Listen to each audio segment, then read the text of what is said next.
आज हम लोग का चैप्टर है दो चरों वाले रैखिक समीकरण युग्म। हम लोग 9th में पढ़े थे एक चर वाले दो चरों वाले रैखिक समीकरण, केवल दो चरों वाले रैखिक मतलब एक समीकरण होता था।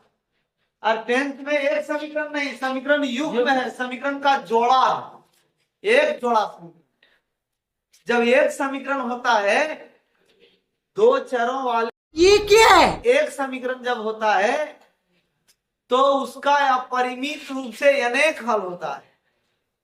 एगो एक्स का मान सोचेंगे वाई निकलेगा, वाई सोचेंगे एक्स निकलेगा, और ऐसा निकालते निकालते हम लोग निकालते रहेंगे जीवन भर, तो ये खत्म होने वाला नहीं है।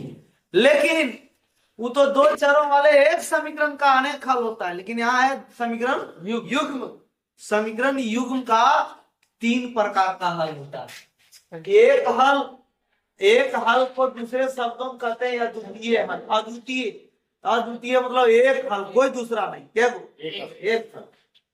क्योंकि एक हल को अद्वितीय हल भी ऑप्शन में लिख सकता है। ये अनेक हल यानी बहुत सारे हल भी हो सकते हैं, और कोई हल नहीं, कोई हल किसका, समीकरण युग्म। और एक समीकरण अगर हो तो ये अनेक हल होगा, अनंत हल होगा, अनेक हल होगा, है ना। तो ध्यान दो, दो चरों वाले रैखिक समीकरण हम लोग 10th में जब पढ़ेंगे तो हमको इतना नंबर का क्वेश्चन फायदा हो रहा है। 3 को 1 नंबर का प्रश्न का आपको जवाब देना होगा जो ऑप्शन में रहेगा, और 1 और 2 नंबर के प्रश्नों का जवाब देना पड़ेगा, और 1 और 3 नंबर के प्रश्न का जवाब देना पड़ेगा। आपको मालूम है 4 खंडों में क्वेश्चन है, जिसमें से 2 नंबर का क्वेश्चन 8 गो है, जिसमें 6 गो जवाब देना है। 3 नंबर का क्वेश्चन भी 8 गो है, उसमें भी 6 गो जवाब देना है। 5 नंबर का क्वेश्चन 6 गो है, जिसमें 4 गो का जवाब देना है। और 1 नंबर का 30 प्रश्न है, जिसमें 30 का जवाब देना है ना। तो उस सिलेबस में हम लोग का 2 नंबर का भी एक प्रश्न मिलेगा खंड बी में, और 3 नंबर का भी एक क्वेश्चन मिलेगा खंड सी में। तो हम आज यहाँ बात कर रहे हैं एगो ये डायग्राम से, टेबल से, कि समीकरण युग्म का क्या क्या भविष्य है। कोई भी समीकरण हमको मिलता है दूगो, तो उस समीकरण का क्या भविष्य है, वो भविष्य हम लोग इससे जानेंगे। जिस प्रकार से कोई ज्योतिषाचार्य को हम लोग हाथ देते हैं, ज्योतिषाचार्य जो ज्योतिष का ज्ञान रखता है, तो वो हाथ देख के हमारा भविष्य बताता है। तो उसी तरह से हम इस समीकरण युग्म को देख के उसका भविष्य बताएंगे कि इस समीकरण का क्या भविष्य है, क्या होने वाला है। ध्यान दो, कैसे बताएंगे, कैसे बताएंगे, हम लोग बताएंगे गुणांकों और अचर से तुलना करके। गुणांक किसको कहते हैं, जो चर के साथ गुना में हो। जैसे a1 है x का गुणांक समीकरण 1 का, और a2 है x का ही गुणांक लेकिन समीकरण 2 का। b1 है y का गुणांक समीकरण 1 का, और b2 है y का ही गुणांक समीकरण 2 का। जब क्वेश्चन हमको मिलेगा तो क्या है a1, क्या है b1, क्या है c1, सब हमको उससे पता चल जाएगा। और c1 और c2 जो है, तो c1 पहले समीकरण का अचर है और c2 दूसरे समीकरण का अचर है ना। a1, a2, b1, b2 और c1, c2 यही 6 से हम लोग तुलना करेंगे, और उससे हम भविष्य बताएंगे किसका, दो चर वाले रैखिक समीकरण युग्म का, कि इसका भविष्य आगे क्या होने वाला है। क्या इसका भविष्य संगत होने वाला है कि असंगत होने वाला है, इसका भविष्य एक हल होने वाला है कि अनेक हल होने वाला है, कि कोई हल होने वाला नहीं है। अगर हम रेखा खींचे तो उसका भविष्य ऐसा प्रतिच्छेद करने वाला रेखा होगा कि संपाती रेखा होगा। संपाती मतलब एक रेखा पर ही, देखो एक रेखा सीडी है और सीडी पर ही एक रेखा कौन है, एबी। इसको कहते हैं संपाती। एक पर जब ही दूसरा हो उसको क्या कहते हैं, संपाती। समांतर रेखा होगा, समांतर मतलब दोनों सभी प्रतिच्छेद नहीं करेगा। ये भविष्य हम लोग पहले पता कर, ये भविष्य हम लोग पहले पता कर सकते हैं क्वेश्चन को बनाने से पहले। तो बताओ कि ज्योतिषाचार्य हुआ नहीं, जो पहले बता देता है समय बीतने से पहले 2026 में क्या होगा, 2027 में क्या होगा।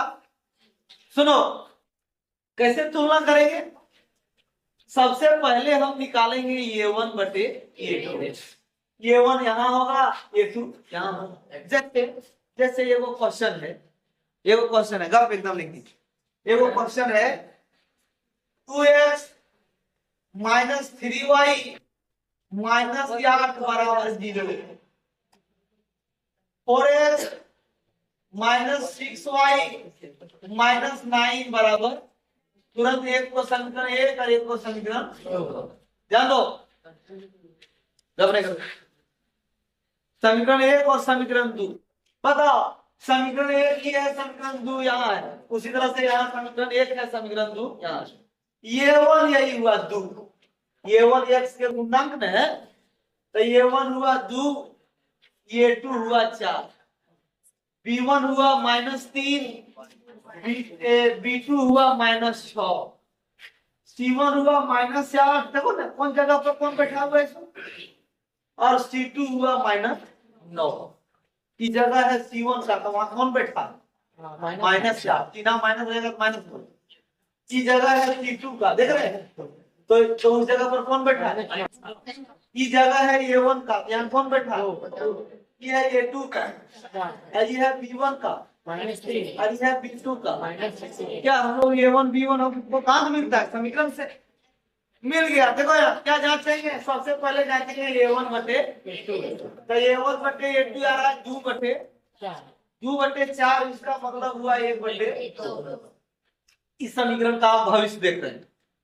फिर निकालेंगे B1 बटे, तब B1 है -3 और B2 है माइनस कर दिया 1 बटे 3 का 3 तो निकल, यह है 1 बटे, इसका मतलब दोनों बराबर है, और यहाँ है बराबर नहीं, तो यहाँ नहीं, कहाँ जा रहा, बराबर आ गया दोनों, तो बराबर इसमें भी है बराबर, तो अब C1 बटे C2 भी निकालना पड़ेगा, क्योंकि दोनों बराबर है। अभी बराबर नहीं आता तो यहाँ फिट हो जाता, इसमें फिट हो जाता, लेकिन बराबर आ गया तो बराबर दूसरा घटना भी है और तीसरा घटना भी, तो C1 बटे C2 अब फैसला करेगा कि ई होगा कि ई होगा, तो C1 बटे C2 है -8 बटे -9, माइनस कट गया, नहीं कटेगा, नहीं कटेगा तो बता ये दोनों बराबर है या ये बराबर, तो तीनों बराबर, इस घटना में आया ये दोनों बराबर है और तीसरा बराबर, तो हम लोग बुझ गए कि समीकरण का भविष्य जो है, अगर रेखा खींचे तो रेखा समांतर, रेखा खींचे तो रेखा क्या हो, अगर हम हल निकालेंगे तो कोई हल नहीं, और अगर हम संगत या संगत की बात करें तो संगत हम उसी को कहते हैं जिसका हल होता है, चाहे एक हल हो चाहे अनेक हल हो, जिसका हल होता है उसको हम लोग संगत कहेंगे, और जिसका हल नहीं होगा उसको हम कहेंगे क्या, तो ये कहीं पर प्रतिच्छेद नहीं करता है, इसका मतलब इसका कोई हल नहीं होगा, अब कोई हल नहीं होगा उसको हम क्या कहेंगे। अगर अभी 1/2 रहता 1/3 तो बराबर नहीं, तो बराबर नहीं था तो इस घटना में आ जाता।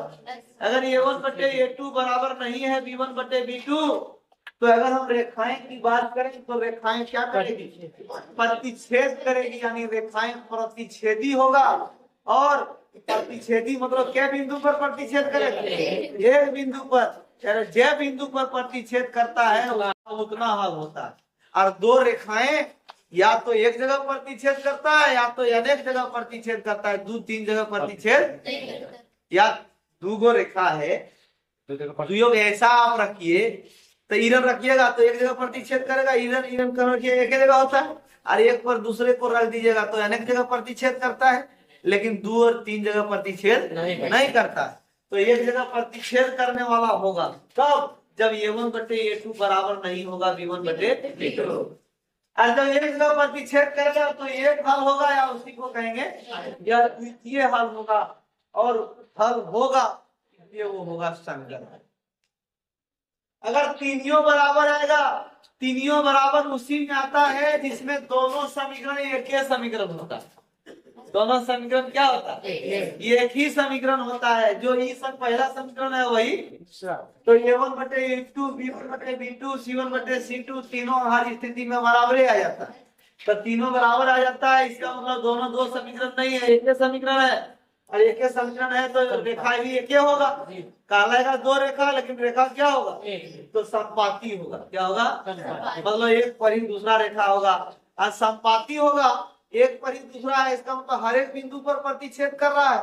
तो एक बिंदु पर प्रतिच्छेद करने से एक हल, और अनेक बिंदु पर प्रतिच्छेद करने से अनेक हल। तो अनेक हल होंगे अगर वो घटना हुआ तो, और हल तो हुआ, इसलिए उसको हम क्या कहेंगे? इसको हम देख के चुके कि जब दो बराबर होगा, तीसरा बराबर नहीं होगा, तो रेखाएं समांतर होगा, यानी कहीं प्रतिच्छेद नहीं करेगा, और कहीं प्रतिच्छेद नहीं करेगा